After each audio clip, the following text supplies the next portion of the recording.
कृष्णाय वासुदेवाय हरे परमात्मने प्रणतः क्लेशनाशाय गोविंदाय नमो नमः, गोविंदाय नमो नमः। समस्त श्रोता बंधु को नमस्कार, राम राम, राधे राधे, जय भोलेनाथ, जय माता दी। आइए आज हम लोग आश्विन मास के शुक्ल पक्ष में कौन सी एकादशी होती है उसका हम लोग श्रवण करते हैं। महाराज युधिष्ठिर प्रश्न करते हैं कि हे मधुसूदन, कृपा करके यह बताइए कि आश्विन के शुक्ल पक्ष में किस नाम की एकादशी होती है।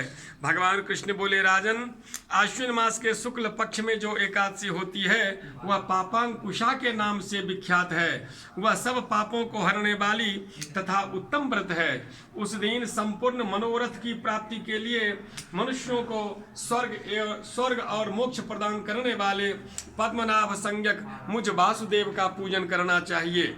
जितेंद्रिय मुनि चिरकाल तक कठोर तपस्या करके जिस फल को प्राप्त करता है वह उस दिन भगवान गरुड़ध्वज को प्रणाम करने से ही मिल जाता है। पृथ्वी पर जितने तीर्थ और पवित्र देवालय हैं उन सब के सेवन का फल भगवान विष्णु के नाम संकीर्तन से मनुष्य प्राप्त कर लेता है। जो शारंग धनुष धारण करने वाले सर्वव्यापक भगवान जनार्दन की शरण में जाते हैं उन्हें कभी यमलोक की यातना नहीं भोगनी पड़ती। यदि अन्य कार्य के प्रसंग से भी मनुष्य एकमात्र एकादशी को उपवास कर ले तो उसे कभी यम यातना नहीं प्राप्त करनी होती है।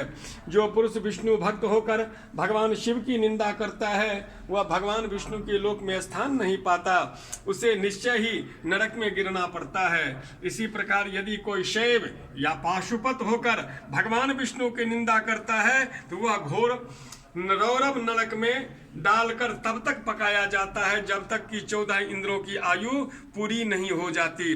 कहा है, शिवद्रोही मम दास कहावा, सो नर सपन ही मोहि नहीं पावा। यह एकादशी स्वर्ग और मोक्ष प्रदान करने वाली है, शरीर को निरोग बनाने वाली है तथा सुंदर स्त्री, सुंदर पति, धन एवं मित्र देने वाली है। राजन, एकादशी को दिन में उपवास और रात्रि में जागरण करने से अनायास ही विष्णु धाम की प्राप्ति हो जाती है। राजेंद्र, वह पुरुष मातृपक्ष की 10, पिता पक्ष की 10, स्त्री पक्ष की 10 पीढ़ियों का उद्धार कर देता है। एकादशी व्रत करने वाले मनुष्य दिव्य रूपधारी चतुर्भुज गरुड़ध्वज की ध्वजा से युक्त, हार से सुशोभित और पीतांबरधारी होकर भगवान विष्णु के धाम को जाते हैं। आश्विन के शुक्ल पक्ष में पापांकुशा का व्रत करने मात्र से ही मानव सभी पापों से मुक्त हो श्री हरि के लोक में जाता है। जो पुरुष सोना, तिल, भूमि, गौ, अन्न, जल, जूता, छाते का दान करता है वह कभी यमराज को नहीं देखता। श्रेष्ठ दरिद्र पुरुष को भी चाहिए कि वह यथाशक्ति स्नान, दान आदि किया करके अपने प्रत्येक दिन को सफल बनावे। जो हवन, स्नान, जप, ध्यान और यज्ञ आदि पुण्य कर्म करने वाले हैं उन्हें भयंकर यातना, यम यातना नहीं देखनी पड़ती है।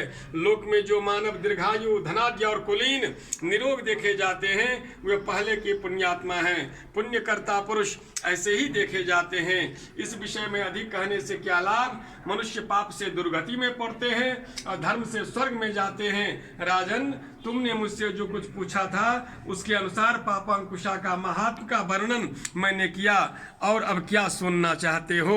इतना कहकर महाराज युधिष्ठिर संतुष्ट हो गए और भगवान कृष्ण का आशीर्वाद प्राप्त किए। इस तरह से हम लोग भी भगवान कृष्ण का आशीर्वाद प्राप्त करें, भगवती एकादशी की कृपा प्राप्त करें, अपने जीवन को धन्य बनावे और एकादशी का व्रत तथा भारतीय संस्कृति का अनुमोदन करते हुए, क्योंकि धर्म की रक्षा करें, धर्मो रक्षति रक्षितः।